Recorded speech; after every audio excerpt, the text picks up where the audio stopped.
Earlier today spoke with John Torres, former acting director of ICE, and I asked him if he thinks a breakdown in this immigration system cost this innocent woman, Catherine Steinle, her life. Take a listen. Well, the system worked. Unfortunately, what didn't work here is that the communication between law enforcement agencies.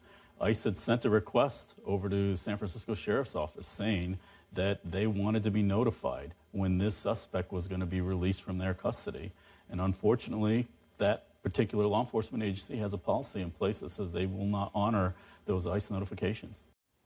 Joining me now to respond is Sheriff Ross Mirkarimi from the San Francisco City and County Sheriff's Department.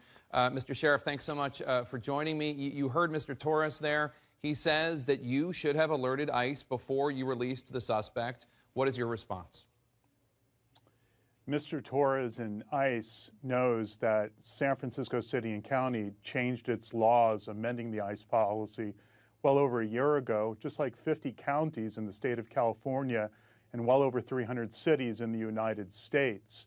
I believe that ICE needs to catch up in working with local jurisdictions, municipalities who have limited their contact with ICE because a detainer is not a legal instrument. Affirmed by federal district court and the U.S. Court of Appeals for the 3rd District, it suggests that we need a court order or a warrant. And ICE has been told this many, many times, and they have yet to produce that document. Sheriff, I understand that what you are being told to do comes from the city council and from local politicians.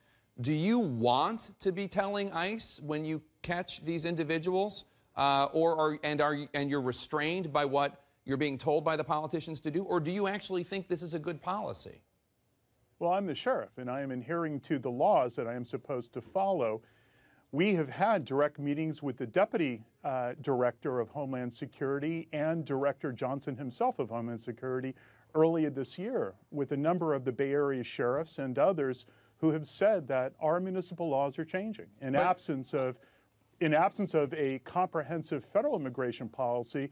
This is why it is a growing trend of municipalities in devising their own ICE relationship policies that require a real legal instrument. A detainer is a cavalier way of saying that this is a legal instrument, but in truth, it is not. So if the federal government came up with a way to override or have a more enforceable provision to make you hand over individuals like the suspect to ICE, you would welcome that? Of course. Absolutely. We honor all court orders. We honor all warrants. That's the whole point. It's because ICE has not upgraded its practices after all these years of seeing the imperfect deportation and transferring of people. This is why local governments affirmed by the federal district court last year and the U.S. Court of Appeals in the 3rd District in the circuit saying that we need a legal instrument. A high majority of the counties in California believe the same thing, as well over 300 cities in the United States. Sheriff, all ICE needs to do is to provide us that legal instrument. Sheriff, does being a sanctuary city make San Francisco safer or more dangerous? It makes us safer. I firmly believe it makes us safer. We're a world-renowned city with a large immigrant population. Okay.